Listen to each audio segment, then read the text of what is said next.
Hello, welcome everyone to our roundtable discussion on the art of magic. That's magic with a K.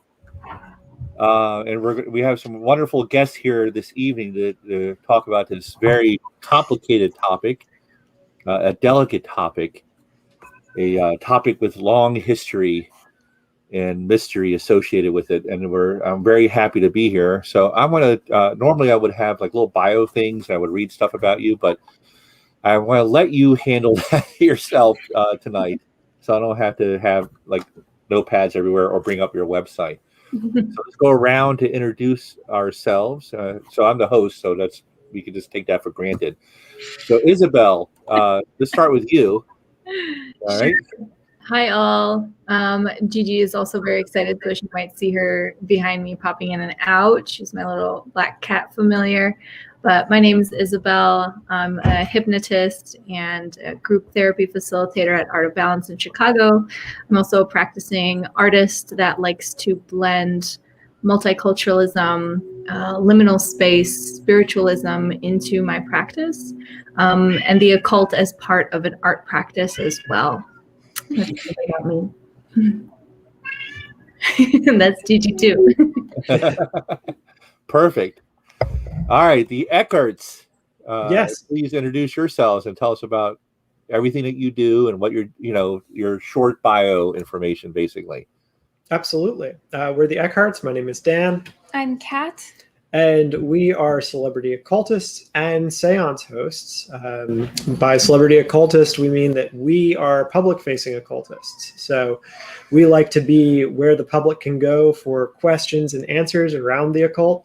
And then we also do a lot of public-facing demonstrations of our of occultic work and themes. As seance hosts, we host seances. Yeah, we like to bring kind of the spiritual and paranormal experience to everyone who's interested in experiencing that and exploring that for themselves. I also work as a medium in the seance, so that's something that I've been developing for a little while. Exactly. That was nice. Yeah. Hello. So anyway, tonight, our roundtable discussion will be talking about the esoteric, the occult, seances, and its future in a modern, technically centric world. All right, and how can we bring classic concepts on esoterica, the occult, spiritualism into this realm of the internet?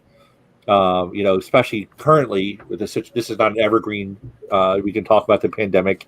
Currently in the current situation, which is forcing us to have this interview such as it is.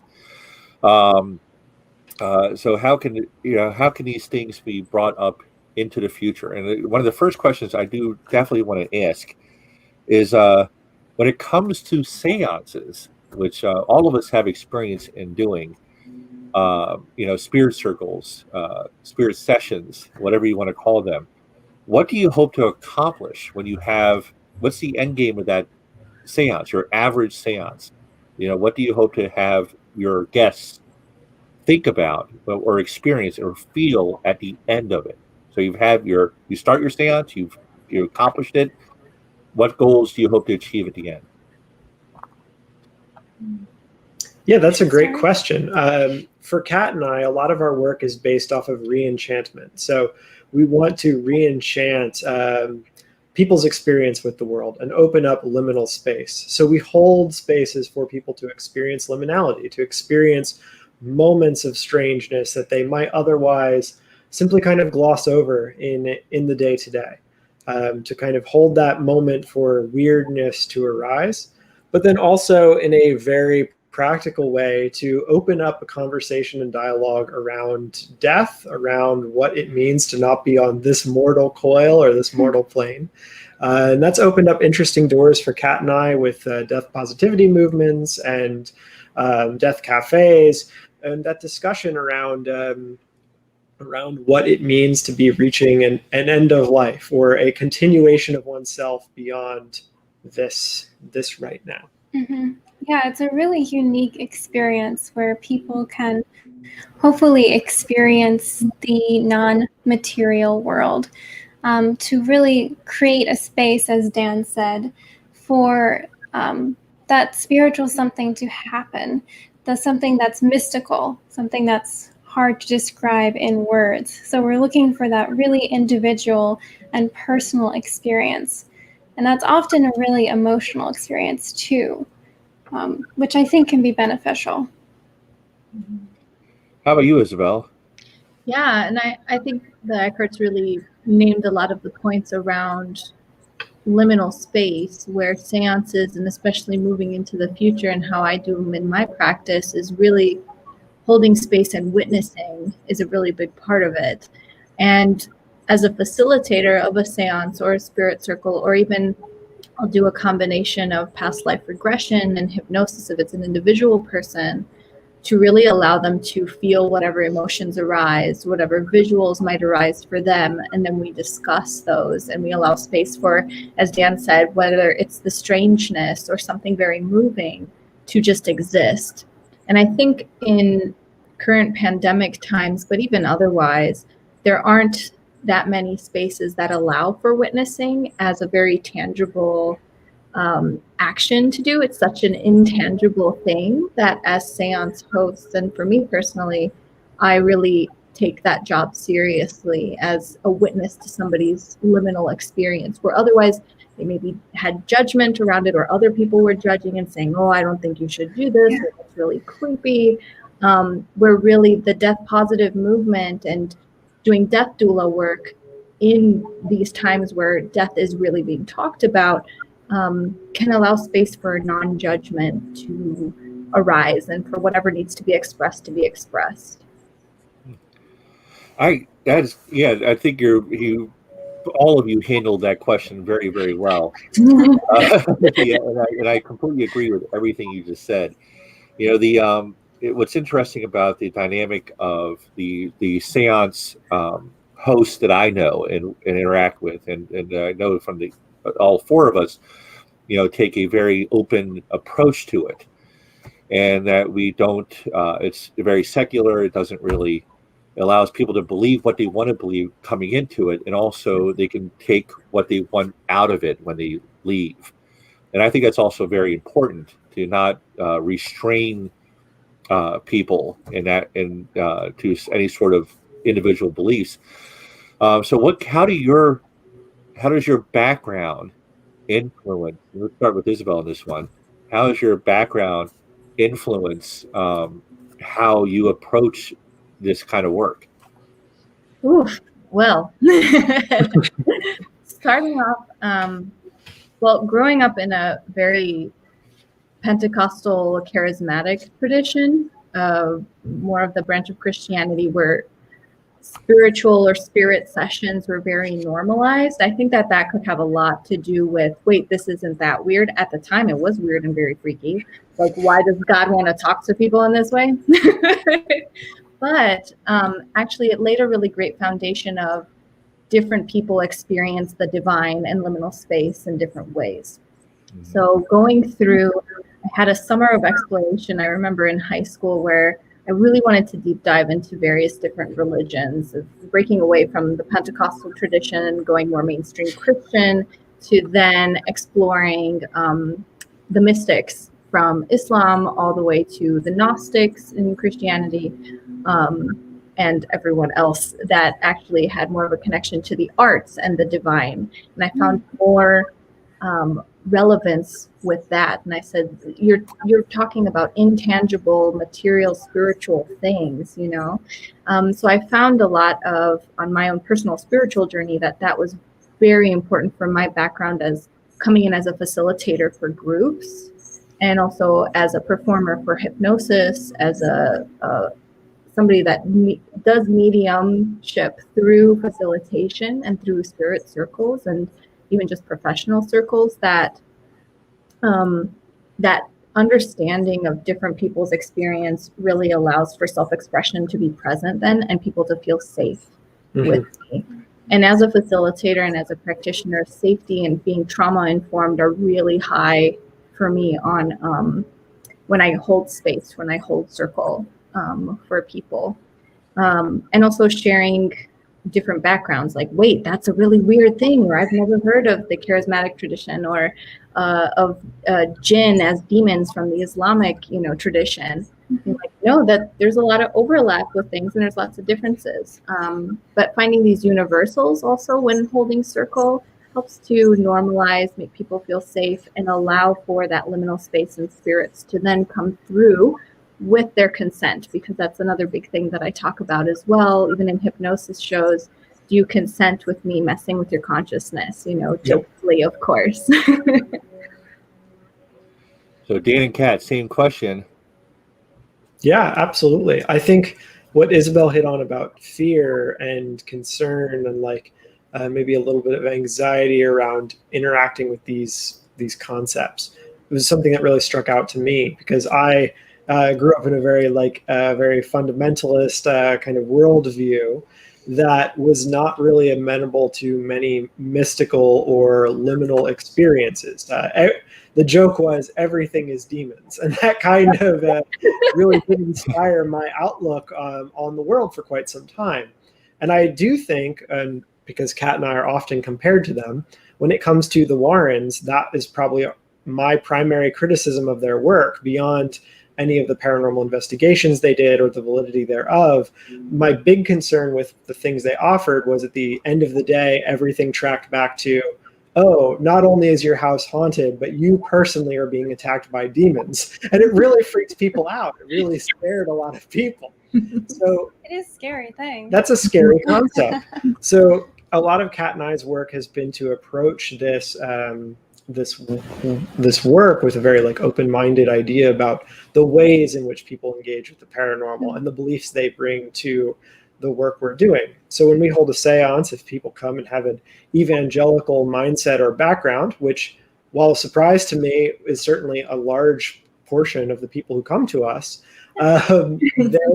we try and be very respectful of that, and then also do a little bit of education around concepts regarding the paranormal and concepts regarding liminal spaces and weird things that happen. And then also the idea of education around the history of what we're doing. History has always been something that's important to me. I'm very interested in both family history, but also academic history. I was a big reader growing up, and the concept of the seance as pure entertainment, or as we see it depicted in Hollywood movies with The Exorcist and things like that, where it's again played for shock value and trope, which is great, and we love those movies. I watch all of them. It's not an accurate reflection of why maybe the seance was so popular to begin with. So a lot of our work talks about that as well, which is what were the social moments that were happening at a point in time and a point in history where the seance was able to take off and become so popular. One was held in the White House. These are concepts. At least one. That we know of. That we know of. Yeah. These are things that I think once you put it into words, people become really connected with it. And they say oh, this makes a lot of sense to me. I'm not weird for being drawn to this. This is something that people in my social dynamic, people in my class, people in my my ancestry were drawn to. And that idea is interested in how people experience the world and all the various worldviews that really are foundational to people's everyday existence. I know they were for me. And so as we sort of grew along in our religious and spiritual journey, we were introduced to magic. Mm-hmm.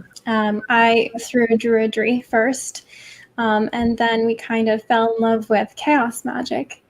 And that is one of my favorite things about chaos magic, is that it is so global. It is, what's the word?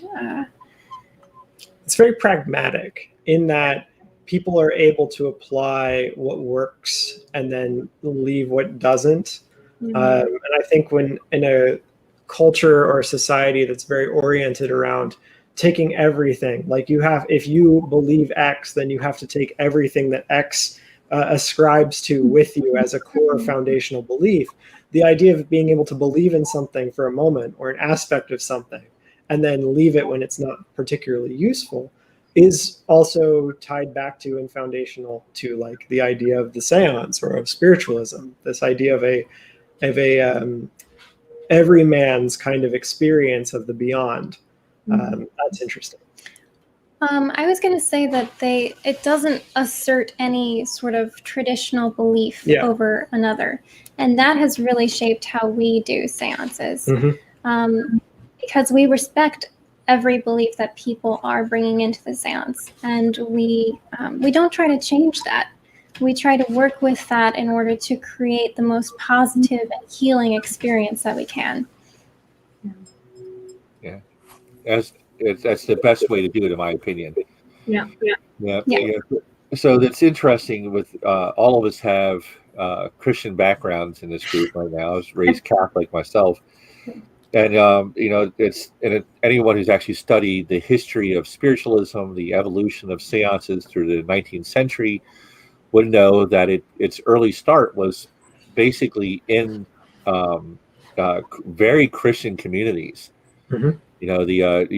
People went to church on Sunday. They prayed every single night, and at some point during the week, they'd visit a seance parlor to talk to, whoever, who was popular at the time. And it was all, people usually associate it with movies and television shows, demons and monsters,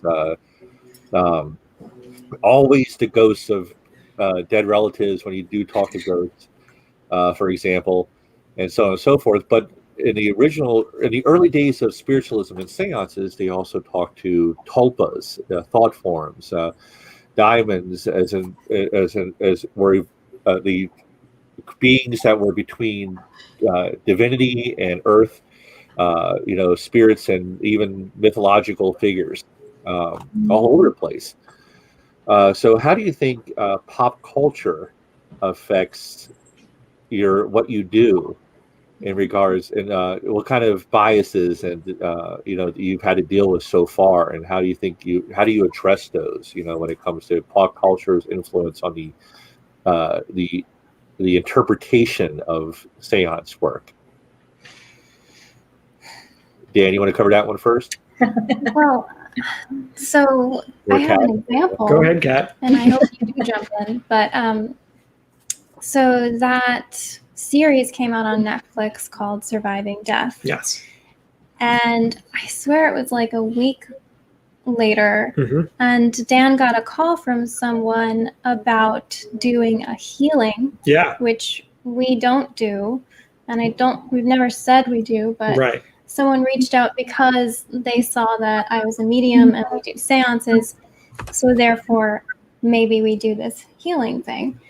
And we feel that people who are watching these popular documentaries and consuming popular media, that certainly impacts people's expectations of not only the seance, but what we can do. And unfortunately, we had to turn that person away, but... Right, exactly. There's an element of expectation to a point where it must be kind of fulfilled because of what people expect, but we try and couch that within the broader context of what a seance can be. And I think about like a background with Appalachian like folk magic and folk traditions. We've had people who've attended our seances who were thrilled that we were doing something that felt very authentic to them. And their experience was sitting with, their grandmother, who was a folk practitioner, in their basement and doing a seance in, 20, 30 years ago. And really for them, it was just sitting in an unfinished basement, singing some hymns and waiting to see what happened next. For other people, they expect Scooby-Doo and like ghosts on wires to come flying through. And for us, when we started, we were very interested in kind of deconstructing and exploding that idea of what a seance could be. Like, does it have to be around a table? Does it need to be candlelit? Does it have to be in the dark? Can it be in pure broad daylight? And I think depending where you go to experience a seance, those things are all correct. So for us, we found that over time it was worthwhile to give people kind of an accessible thing they could hold on to, because the seance itself is so weird and so many weird things happen that if you don't give people something to moor onto, it's very easy to get swept away in it all. So for us, we do sit around a table and we do light candles. The table and the candles are completely unnecessary. No, they are not unnecessary. I mean, yes, that's right. For framing expectations, getting people in the right mindset, I'm sure Isabel can speak to the design element, the color elements of this. But no, I'm on the other side of that. No, I think you're completely correct. But technically not needed.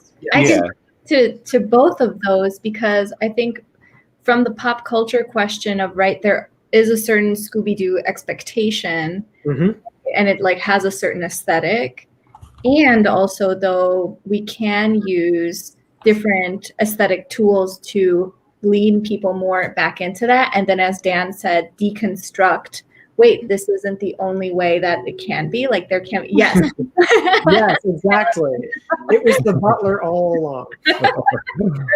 But that it can be both, and I find for folks that are just maybe joining a seance for the first time or attending a seance for the first time, that having those candles around, having a certain tapestry, a certain aesthetic, it's calming. And it's like, oh, okay, I expect this. When people walk into a room, like when we do hypnosis in a clinical setting, it's like, this is different. But okay, it also created, as Kat said, it creates a different aesthetic and a different expectation in that way. So you really are, as part of a facilitator of seances, it's from, just like with hypnosis, the way you set up the room, the way the lighting is, the way the sounds are, the way the scents are in the space can very much create a certain environment that is a little bit more inviting to what mainstream pop culture would define as liminal space, where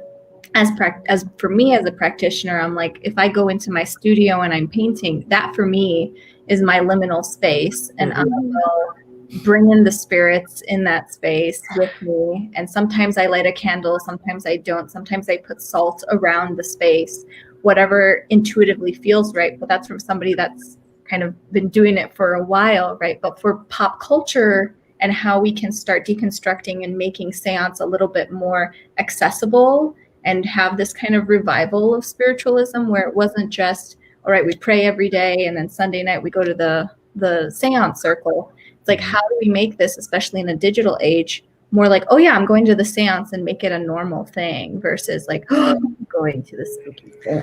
Exactly. Right.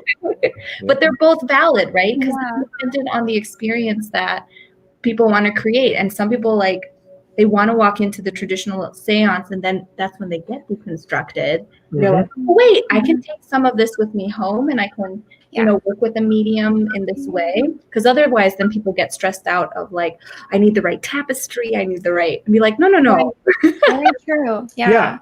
And this is in some ways the popular culture element of it is beneficial, because it's allowed. And I know for Kat and I, a large portion of our aesthetic choices are in some ways reactions against, or at the very least, constructions against this kind of 2000s aughts concept of like the ghost hunter, and someone running into a room screaming at some ghost and then screaming that something happened to them and there was a loud noise.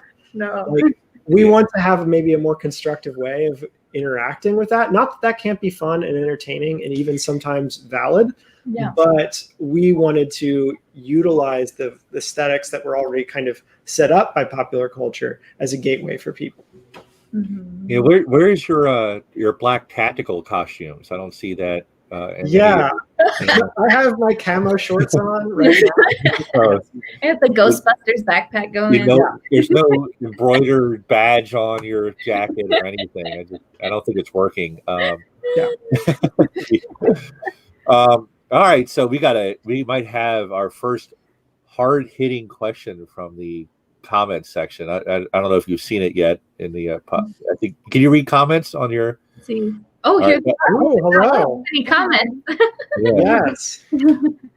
Oh, hi. Okay, so here, I want to bring it up. This is a fair question to ask, and this is something we've all talked about before. What do you feel is your ethical obligations to debrief a sitter that may have a traumatic memory brought during the session? Do you provide any mental health resources to them? So Isabel is actually will be a counselor soon, and both of us actually are consulting hypnotists right now. So we have some experience and training when it comes to that sort of aspect. So there's that going with it, and of course I know Dan and Kat personally, and they would handle that very well, I think. But to try to address this, what do you feel about ethical obligations to debrief a sitter that may have a traumatic memory? It's Yeah. all you could do basically is well, have any of you had an experience like that recently or at all? Yes. Yep. Okay. Yeah. Okay, so who Resounding yes. wants to tackle this one first? I think this is a really great and valid question as people are becoming more and more aware of mental health and their own personal mental health. And I feel really lucky that I work within a mental health practice as consulting hypnotist, that if there are things that might be triggering for somebody or may bring up an old emotion or create a really strong emotional response, that I have resources on my fingertips that I can, say, hey, you need extra support. Before sessions, though, there's like a whole bunch of paperwork people fill out. It's like the intake that I do, but then there's also almost like a pre-warning, not a pre-warning, but knowing like certain emotions may arise with this, and how do you feel about that, or are there any memories that I should be aware of that you feel comfortable sharing, right? And they don't have to, and that's just between me and that person. Like the whole group doesn't have to know anybody's business, but just so I know as a facilitator of a circle that, okay, just keep an eye on this person. Do they need any extra support? And then I also give them, I preface everything with, I have lots of resources for you all. If anyone needs any therapeutic resources, I also know how to just de-escalate, right? Like meet that person where they're at. Doing trauma-informed training, super, super helpful for facilitators of seance or just any kind of healing work in general or facilitation work, of meeting that person where they're at and then doing from breathing exercises to bringing them back into the senses and just taking them outside of that space gently so they're not feeling like everybody's watching and all that. So gently nudging them outside of the space, having a debrief with them. And of course, I do that with everybody collectively that we might be in the space. Like, how's everyone doing? I check in, right? Time permitting. But I always do that, like constant check-in and looking around with different people, be like, is everyone cool? Is everyone okay? Yeah. Yeah, for us, we work with a licensed clinician who we know, and we've actually received referrals from them as well. So it kind of goes both ways, where if they have a question, they're like, this seems like more up your alley. Yep. We worked with that. More paranormal. Yes. Usually. But I think it's important, and what Kat said earlier at the beginning of this message was about empowering people who come to visit us, and we're very clear up front. We're not lawyers, we're not doctors, we are not even psychologists. We are we're seance hosts, we're celebrity occultists. So our job here is to help you work with the thing which we're most familiar with, which is the liminal space and the act of seance. Through that, we are really, really careful to continue those check-ins that you mentioned, Isabel, to make sure people are experiencing things in a positive way. And our goal is really to empower people to work with that on a level they're comfortable with. Our main message is this is not something you need to be afraid of. Specifically, this moment of feeling, this moment of being with whatever these liminal space emotions are. We've had some particularly interesting experiences where people have revealed, like was brought up in the chat, like a traumatic memory, something they were looking for closure on. And what we find is sometimes those things are maybe a little, I don't want to say misappropriated, but misattributed. So what they're there for is not necessarily to ask a question about that traumatic memory as much as it is, how am I dealing with this right now? Like, how does this pertain to me? And if that comes up in our space, then that's something that's awesome. And we hope that they have a really profound experience with that. Mm-hmm. But then we also want to be very careful that we can do the handoff to someone who is licensed in like grief counseling or that kind of environment mental for health them. Professional. Yeah. No, and I think that's what makes it so great to have two people doing Mm-hmm. a seance, is because as a medium, my focus is elsewhere. Mm-hmm. Whereas Dan's focus is on how is the energy of the group? Does anyone need anything? Mm-hmm. And we start out our seances with just an opening of what are you here? What are your paranormal experiences in the past? Sort of to get a bead on what might be coming up, and also set expectations mm-hmm. for the future. And Dan is such that his presence is very comforting to people, purposefully, but also that's who he is as a person. And when you create a space like that, we find that it's more comforting to people who might have some negative things brought up. And Dan can literally go over to that person and check in with them while I'm doing something else with yes. the rest of the group. We always make it a positive experience for everyone.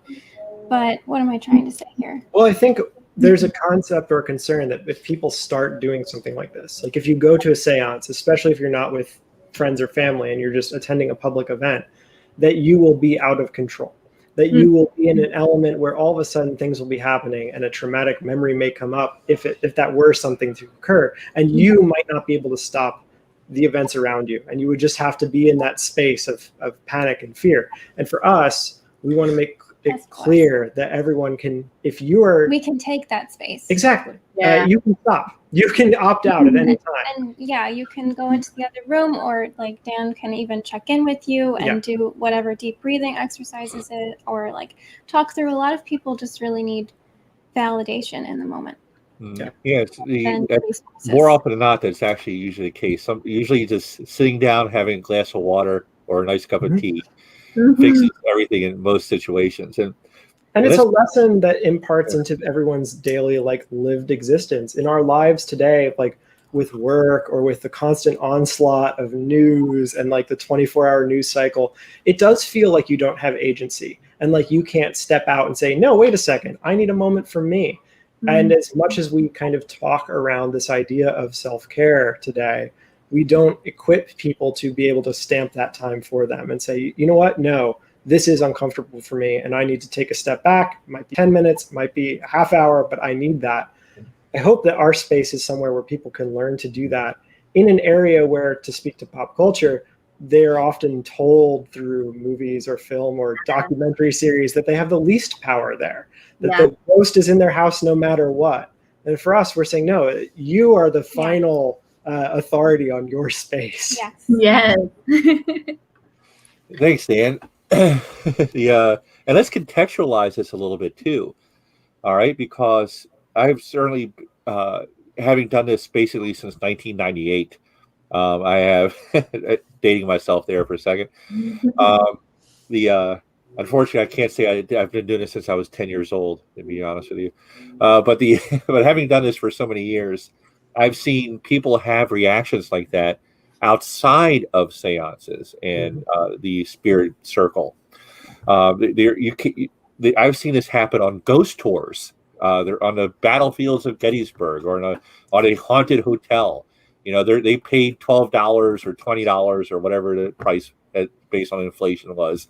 They would go into this location, and they'll have a moment where they feel the presence that is there, that is prevalent, or the emotion of the story overwhelms them, and they need to take a break and walk away and sit down. I think the questions like that are usually targeted toward the dynamic and aesthetic of the seance parlor or the circle, but they can apply to any place and time in which there's the discussion of such a powerful and resonating concept as the presence of spirits, ghosts, and beings from the other side, or the very idea of it. I think that's to put that in more context of other ways that can happen. And I think that would be a good way to segue into, what do you think of ghost hunting? Ghost hunting, as put into context again, I'm talking about the pop culture idea of ghost hunting, the TV shows, which most people trace back to, although the idea of paranormal investigation, ghost hunt, even the word ghost hunting goes back over 100 years. The Harry Price and the SPR, the Society of Psychical Research, and so on and so forth. All right. When most people think of ghost hunters, they think of the TV shows, which began mostly with Most Haunted from the UK, and the series that propagated shortly thereafter in the late 90s, early 2000s, specifically early 2000s, with Ghost Hunters, Paranormal State, and so on and so forth ad infinitum, apparently. But I want to get to that in a second, but I do want to cover one more question real quick from almost forgot about it. What is the most impactful insight lesson from your first seance to now? This actually circle this so I don't forget that, because this might be involved. Hold on. Okay. What is the most important? This is from our best friend Jen, apparently. Okay. Yeah. What is your most impactful insight lesson from your first seance to now? So basically, what have you learned to do differently, I suppose, is what she's trying to say, since your first ever seance. Isabel. Oh, not so much impactful, but it was funny, and it had an impact on them. I had a small group of folks, and one participant was she was a police officer and was thinking about joining FBI and doing more criminal investigation. So very hard hitting, very skeptical. And I always, preface everything with, whatever comes up, comes up. You don't have to believe any of this, if you're here for just the experience, that's totally fine. And, I love seeing the skeptics, because I love a skeptic. I'm also a skeptic of all of the things. The keeping the arms closed like this, and by the end of the seance, I had some tarot cards out on the table, and I think I may have shared the story with the Eckhart, so they might know the story of the cards only would move when I was in this certain space with this seance, with this group. It was in it was Shaker's Bar, this really haunted bar up in Milwaukee where I would do readings. And she saw that the cards are moving on their own. I don't make a move. I'm like, there's lots of spirits that hang out here. I've become friends with them. And, there's some spooky ones, but, they're all in good fun. And she's like, yeah, whatever. And she saw the cards move. And she flipped out. She was like, "Oh my God, you made it move!"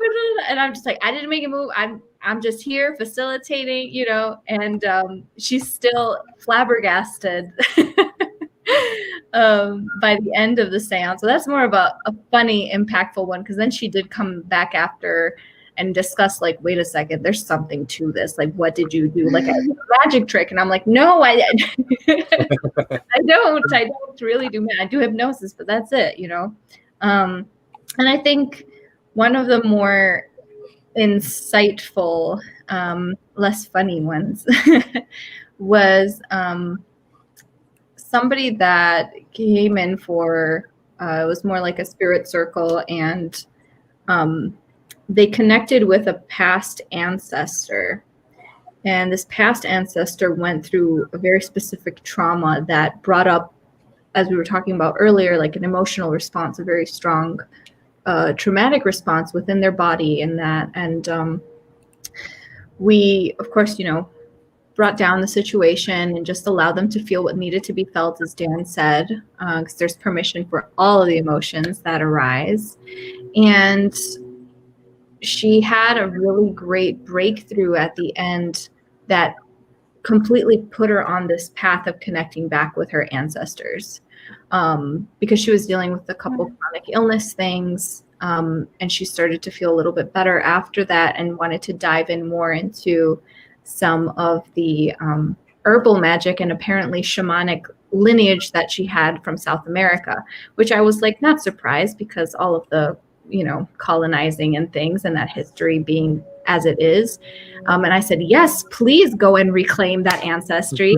So to see that from a circle was very insightful. And like Kat said, it is a form of empowerment in that way when spirits come in and they visit and they're like, don't forget who you are and where you came from. Like those are my favorite. Yeah. Favorite. Yeah. Definitely. I would say for me, it's kind of two things in one. Coming into the seance as a host after learning all the history of it and then deciding, okay, what elements do I want to bring into my current expression of seance today? What is the most useful for people? And what's the right sort of way to construct the evening? After doing them many, many times, I realize how much you need to sort of let go a little bit of your structure for the evenings. Like, it's really important that you hold on to specific aspects of that.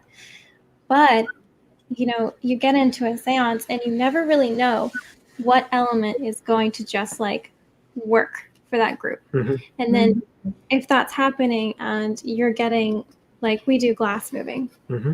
Sometimes, occasionally, it's not very active. It's not working for the groups.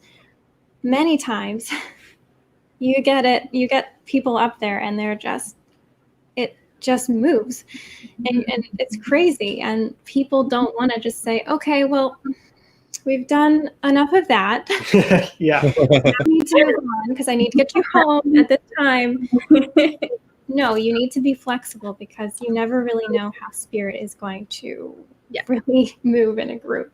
And that's one of the crises of trying to work with a liminal space in a structured environment. And this kind of ties into, I guess, ghost hunting in a way. Like, there's this discussion around empiricism surrounding like the paranormal. And while we all want there to be some kind of scientific rigor in approach, and I think Isabel said, you're a skeptic, and I think it surprises people when Kat and I say we're skeptics too. Like, I don't know what this is. This could literally be all in your head, or it could be there are many valid theories. There are many valid theories. Yep. But striking that balance between we are here to provide facilitation, and then also, but things need to be weird enough that they need to be loose enough that we can go down those rabbit holes. Yes. Has been a learning curve, and it's been a lot of fun because sometimes you end up in totally different places. You think it'll be an evening surrounding glass moving, and the glass might not move, but the table tips, and then the table's just tipping everywhere. And then this is something that people jump in and resonate and hold on to as a very meaningful experience. And for us, it's a question of stepping back and saying, like, well, now wait a second. To me, I'm a little bit upset that the glass moving didn't happen, because last time it happened, it was so cool. I was 3 inches from that glass and no one was touching it, and it was zipping around the table. And now this time that didn't happen, but the table's been tipping across the floor for 30 minutes. So it's a real, like, learning to just kind of respect what's happening around you. Yeah, and the energies that people bring, because that's really important, how the event unfolds. I think that that's a super important thing of realizing that we are co-conspiring with liminal space, liminal spirits, divine things. Mhm. And divine things have their own plans. Their own times, yes. Right? And I think that each person that is engaging in the circle and the seance brings their own divine spark to co-create the experience together. And when I've come from that place of letting go of a certain structure, it's become more fun and less stressful for me. And also I find that more, as Jen said, insightful and impactful things happen because I'm really allowing the autonomy of the participants to really shine through. Of, we don't know if this is right. Is it just imagination gone wild, or is it really a spiritual experience that's creating a moving emotional memory for somebody, right? It's like you're allowing that autonomy within this really tiny liminal community to happen and emerge. Yeah, for sure. And I think that what you said about letting people bring what they're bringing into the space. There's a misconception, I think, that surrounds seance from popular culture, but then also like the reaction against spiritualism in the 20s and 30s of this idea. And you often see this like slung from the outside from people who aren't particularly doing seances about like whether or not there's like the ethics of, oh, is someone, are you going to talk to someone's dead, relative, or isn't that wrong? And to me, I thought when we first started doing seances that lots of people would have questions about people who have passed. I thought that would be the number one thing people were asking. And instead, what we found is, yes, sometimes people do have real questions about people who have moved on. But sometimes, and in fact, the majority of the time, people have more grounded questions. Yeah. They have questions which are more immediate, questions that are, have I done enough in my life? Have I been able to make my family proud of me? Those are questions which are infinitely more vital for some sitters and from some guests than others. And that's something that that I particularly was fascinated by, this idea of coming to a space and really grappling with those inner demons, because I have a lot of those inner demons. Yeah, just shoved in. So I think that that'll help us segue back to the question before that one popped up, which was, what do you think of ghost hunting? So the modern ghost hunting, pop culture, specifically the TV shows. So parapsychologists sometimes refer to it as techno spiritualism. There's an interesting dichotomy there of conflicting thoughts and ideas, and it's so. But before I give my opinion or address it even further, why don't we run it by you? Let's start with the Eckerts. How do you feel about ghost hunting? I love the idea of conflicting thoughts and ideas coming into play. Mm-hmm. I would say that that doesn't often seem to be happening in ghost hunt shows. It does seem to be like a very specific way of dealing with spirits, and theory on how it works is presented, and there isn't really much flexibility from what I've seen. And also it seems to be a little, I don't know, we've already joked about it. It's a little aggressive. Yeah, for sure. There are elements of it that I think speak to the vitality of interaction with the paranormal. The persistence of that thought and engagement in popular culture is important. And I think part of the reason those shows are still on is because people watch them. People like them. I watch them. I really like them. There's something profoundly fun about spending 30 minutes waiting for someone to see a door go bang in the afternoon. And as someone who's like consulted on paranormal investigations, most of them are very boring and you sit around and don't do anything and you really do wish the door would slam. So it's fun to see that. That being said, I think when we get to like this concept of like techno spiritualism or technology and ghost hunting, it's not surprising, and it's something we're seeing more and more in that people are willing to bring technology into a space to do like paranormal investigation. But one of the it's not even a counterpoint, but one of the thoughts that I like to bring up is that the technology we bring into the space is in and of itself haunted. The technology, the internet, for example, is many of the people who originally built the internet in the 70s, they're dead now. But their thoughts and their ideas are the foundation of the way we communicate right now. Like, what's more haunted than that? The computers which I'm using are built on precious minerals, which in some cases, not to be too grim, have been mined from places where there's been bloodshed and where people are exploited for those semi-precious minerals and precious minerals. So why would technology not be haunted? And why would we not be able to use it to interface in some way? But those questions are often a lot bigger than people engage with when it comes to a ghost hunt. And I think once you kind of crack that open, it just becomes a new form of technology. The topic of this is the occult and esoteric. And in a lot of ways, the occult is all about technology. 2,000 years ago, astrology was the best technology there was. And now Google might be the best, or a new form of that same technology. Yep, a hammer is a piece of technology. It doesn't have to be. A pendulum is technology, and we use that all the time in seances. Of course, people think of technology, they think of there's electricity running through it, there's a power source, and that sort of thing. But before we delve too deep down that rabbit hole, Kat, or you want to address? Did you have anything to add to that, or should we go to Isabel now? I was just thinking about the distinction between ghost hunting shows and ghost hunting itself. As someone who has participated in a ghost hunt in the past, I find that the reasons for being there and the ways of doing it are very varied throughout the group. And I totally understand on TV shows having to present less viewpoints for the sake of having a coherent narrative. So I'm wondering if that's maybe, I'm going to draw myself into a corner. That's okay. If maybe like TV is not the medium where this can be translated, and maybe that's a challenge. I think it's a challenge. People. Well, I've done both. Yeah. So there is ghost. So the question that, but let's come back to this one.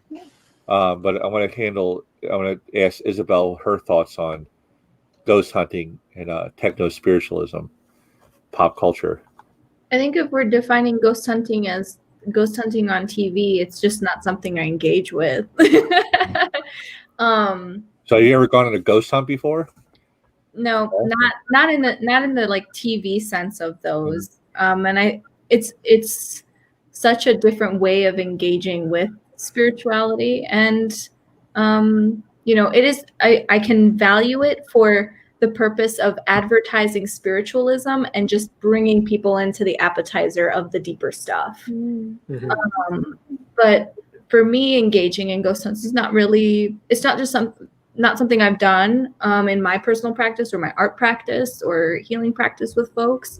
I think they are, as Dan said, entertaining. I'll go through a binge of some BuzzFeed afternoon is the doorknob turning around kind of thing, because it's fun to get spooked in that way. But it is really, it's a different kind of interaction with ghosts that are a little bit more Hollywood. They're a little bit more sensationalized, which you need for views and marketing and advertising. I mean, having worked in advertising, I know it's like the switch got to get the views. And I think as what Kat said of sometimes maybe the medium might not be the best thing, or to speak to these nuances that we're all kind of talking about here, it may be a longer format or roundtables like these, where we're doing a lot of deconstruction. We are doing a lot of education. And I mean, we can totally play into the zeitgeist and pop culture as a fun thing. But I know like where I really shine more is more in spiritualism and art and facilitation of circles. So my engagement with ghost hunting isn't really, it's not that big. Well, Damien Mundane here asked a very good question. Couldn't it be argued that seance is the same as ghost hunting, just using different methods to get the same result? So in some cases that might be true, but ghost hunting, generally speaking, is more goal oriented. Mm-hmm. All right. Now, there's certainly people that go on ghost hunts and paranormal investigations that where they're just there to have the experience, or and for self fulfillment. And I think self fulfillment is generally why people go to seances. Not to necessarily, although there's certainly cases where people go there to satiate a desire to see if ghosts are real or the paranormal is real. But that's more of an aspect of ghost hunting, and I think that's what, although they overlap in some cases, or at least can overlap, there's definitely different goals when it comes to doing one or the other.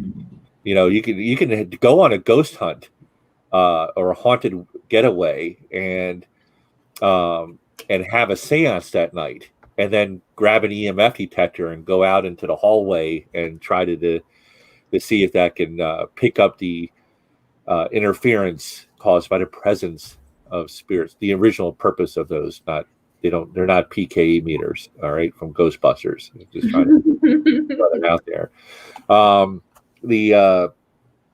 So to address your question, I think they can overlap sometimes, but the ghost hunting is normally goal oriented. Like, I want to prove this ghost or take a picture of this ghost or detect a ghost, while a seance is an experience.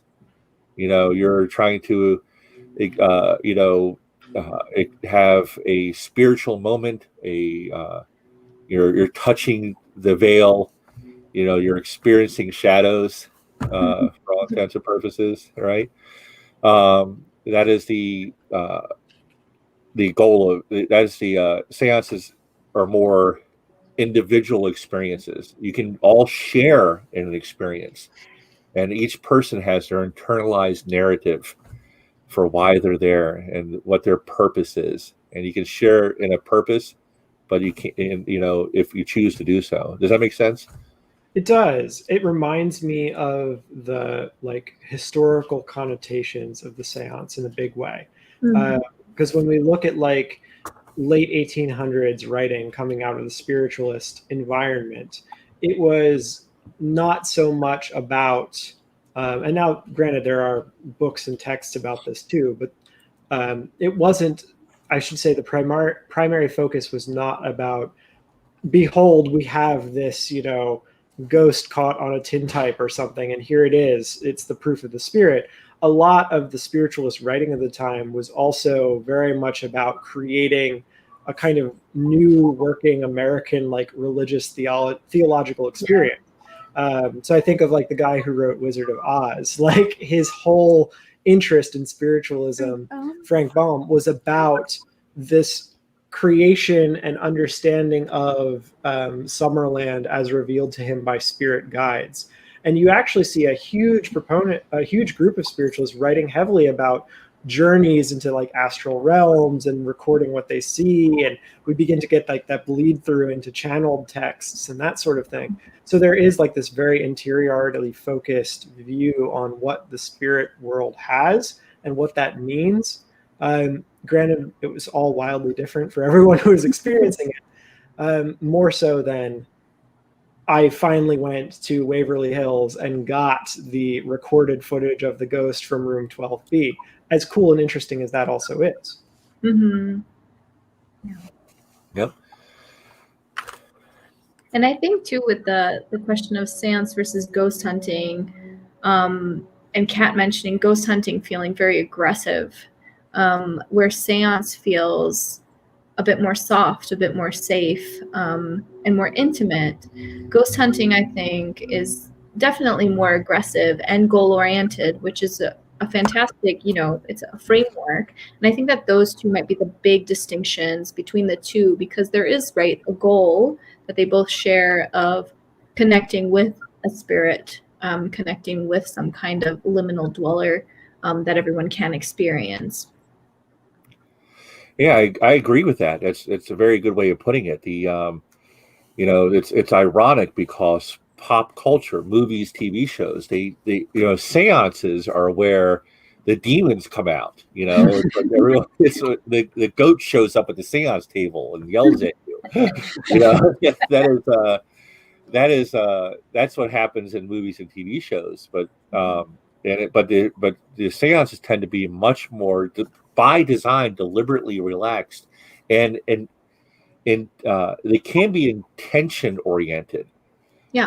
And they also have very specific rules, and rules of engagement. It's like the famous example, of course, for the at-home seance is the Ouija board. It's like it has, what are the rules? You remember? It's like don't use it in a cemetery. Always say goodbye. What's the other one? There's a third one. I don't remember. Not to do it alone. Oh yeah, never alone. That's right.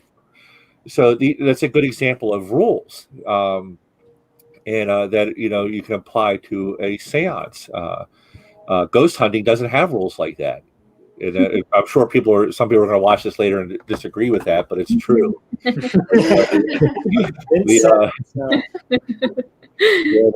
People do EV. You go to use a Ouija board. You go to a seance. You'll say, "I want to contact the spirit of Abraham Lincoln." All right, you have a specific goal, a historical figure, right? And then, but when you go in and record EVP, there's nothing like that. You just go in there and you say, "Is anyone here?" You just open it up for literally anything. If you believe in, that's the other thing I think with ghost hunting too. There is more of a scary opening up to possible entities that we don't want to invite into spaces with ghost hunting, where there's a little bit more like, oh, well, whatever happens, we're going to get it on camera. I don't care if I open up a demon from hell, and then it follows you home and you're like, why do I feel so tired? And be like, well, you accidentally invited a demon on that ghost hunt. And I'm like, I don't mess with that. That's right. I can't promise you you're not going to have the dangerous a person from the insane asylum, walking home with you on a ghost hunt. But I can guarantee that's not going to happen during a seance. Basically, protection circles and that sort of thing are all in place there. It's and also there's people that have experiences that don't believe in anything. But they can't explain what happened. They're like, I don't believe in ghosts. I'm an atheist, and yet I felt a touch in the back of my neck. I felt the temperature drop. I think that thing moved on the table. There's no strings and no magnets, and yet I know it moved. Our friend Christopher is here to say hi. That is an excellent way of framing it. Something is passively aggressive. That is great. Aggressively passive. Oh, Christopher, you are a genius. I am going to have to write that down and copy and paste that or something later on. It's wonderful. But yeah, it's definitely a different approaches, and I think aggressiveness is definitely accurate. But it's getting we're over the hour mark, and we're covering a lot of ground. So I think we can finish up on one more question. So we've talked a lot about seances, and we didn't really cover psychic readings that much. And although there's overlap, and you can certainly have one with the other, psychic readings are most recognized as something individual and onto itself. So how do you approach psychic readings? And it's the whole gambit, whether it's runes, palm reading, or tarot. How does your approach when it comes to that? We're gonna have to do like a part 2 of this, I think. Yes. Isabel, how about yourself? It's such an open-ended question.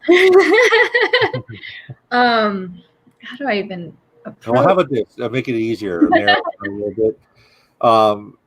What is your same question as far as seances when we opened up? What is your goal at the end of any psychic reading you do?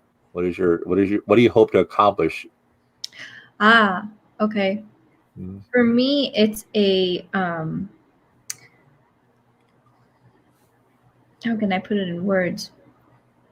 It's an acknowledgement that there is sacredness and inviting people back into that sacredness, that we do not know everything and that we can be open to whatever might arrive, whether it is a tarot reading, a hypnosis session, or otherwise.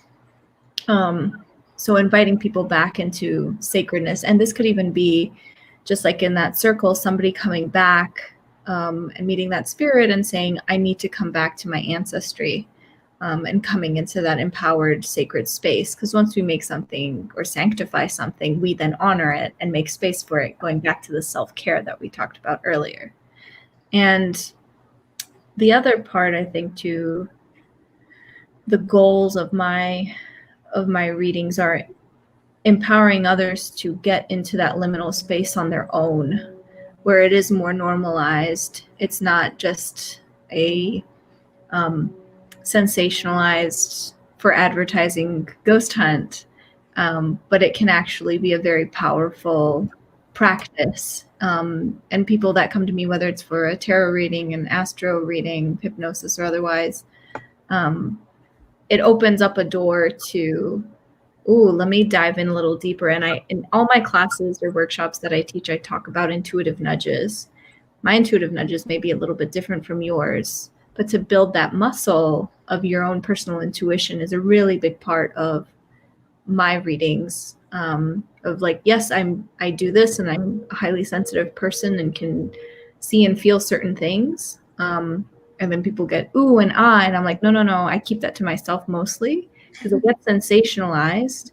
And really going into, what does your intuition say? How do you connect back in? Here are tools that I'm using to facilitate that with you.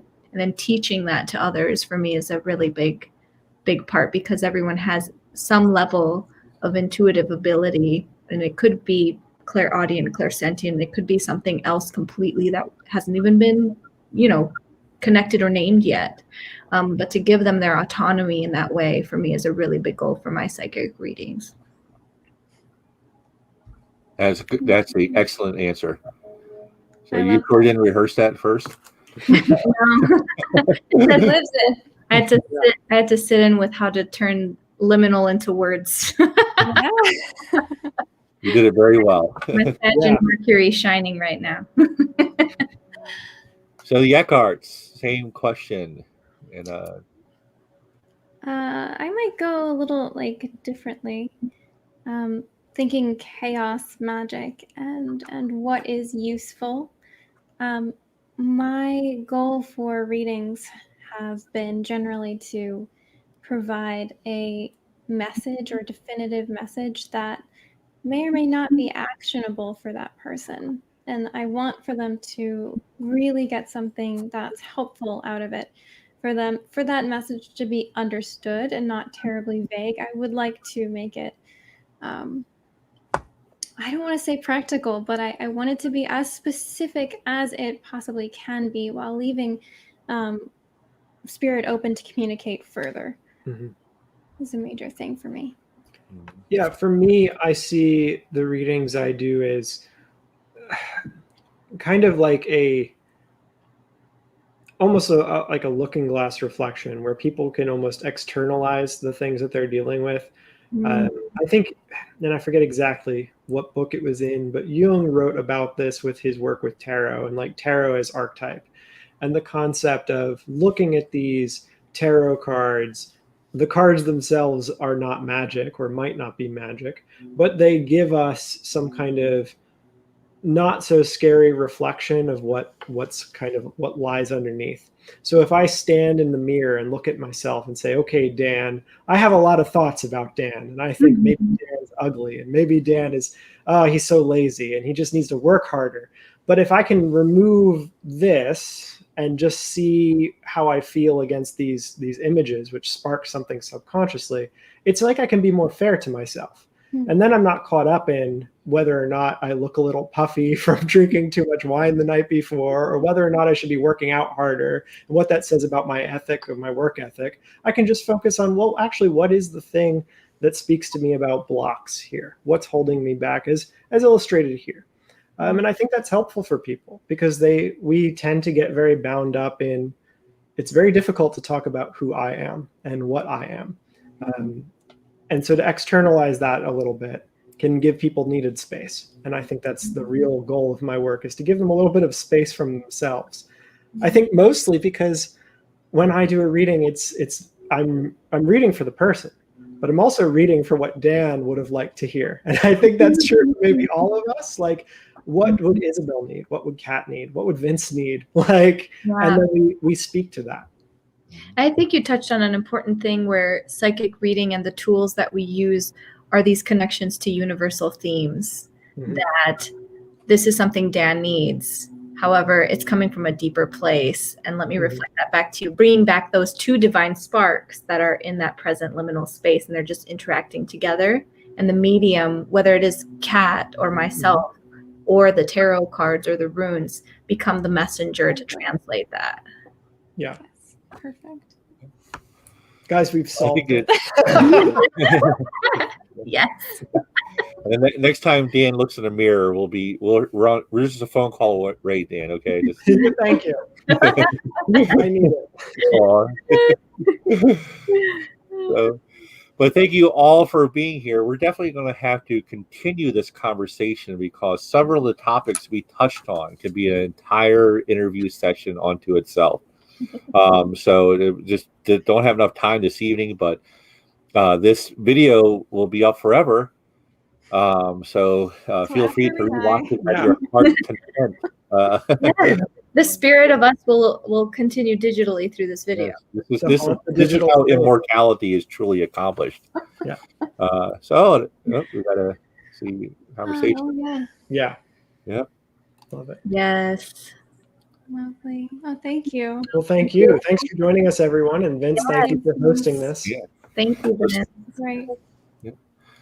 All right. Well, that's it, everyone. Yeah. Thank you, Among Spirits, if that's your real name.